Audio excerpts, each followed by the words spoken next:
Nestled deep within the Indian Himalayas, hidden in the rugged expanse of the Nanda Devi Biosphere Reserve, lies a chilling enigma that has baffled scientists, historians and trekkers for decades.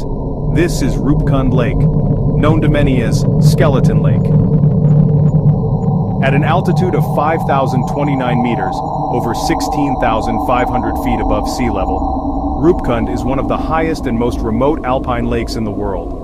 For most of the year, it's buried under snow and ice, but each summer, as the ice melts, something disturbing is revealed. Scattered around the lake's edges and embedded in the frozen terrain are hundreds of human skeletons. The mystery began in 1942, when a British forest ranger named Diana W. stumbled upon the skeletal remains during a routine patrol. Word of the discovery spread quickly, but it would take decades before serious scientific investigations began. Who were these people? Why did they die here in one of the most unforgiving places on Earth? Over the years, many theories have emerged, some logical, others haunting. One of the most widely accepted explanations is the hailstorm theory. Researchers examining the skulls found signs of blunt force trauma, consistent with being struck by large, heavy objects. According to this theory, a massive hailstorm with hailstones as large as grapefruits may have struck the group without warning. With no shelter, the people died where they stood. The bitter cold preserved their remains for centuries. Evidence supporting this includes the tight cluster of skeletons, the uniform pattern of injuries to their upper bodies, and a chilling alignment of trauma consistent with people shielding their heads from above. Another possibility, a pilgrimage gone wrong. Roopkund is considered sacred by many local communities. For generations, pilgrims have ventured through this treacherous terrain to honor the goddess Nanda Devi. Some believe that the skeletons belong to a spiritual procession, caught in an unexpected storm or avalanche.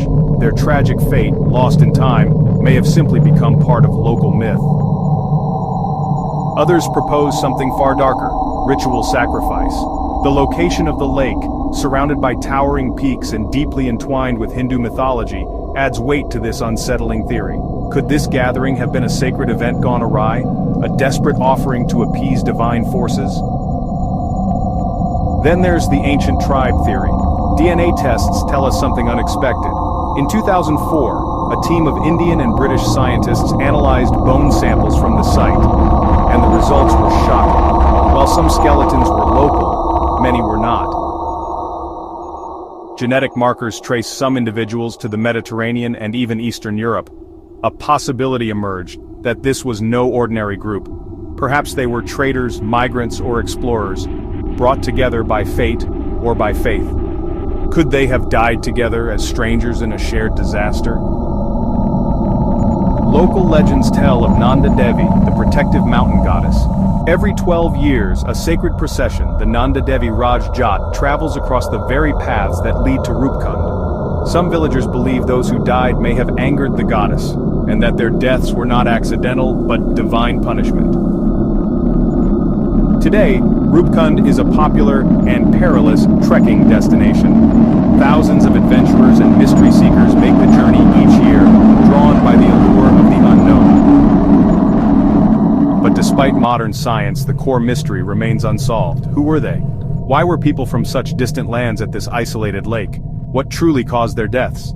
Each summer, as the snow recedes and the bones once again greet the sun, they whisper a story lost in time, a story of life, death, and a mystery still frozen in the Himalayas.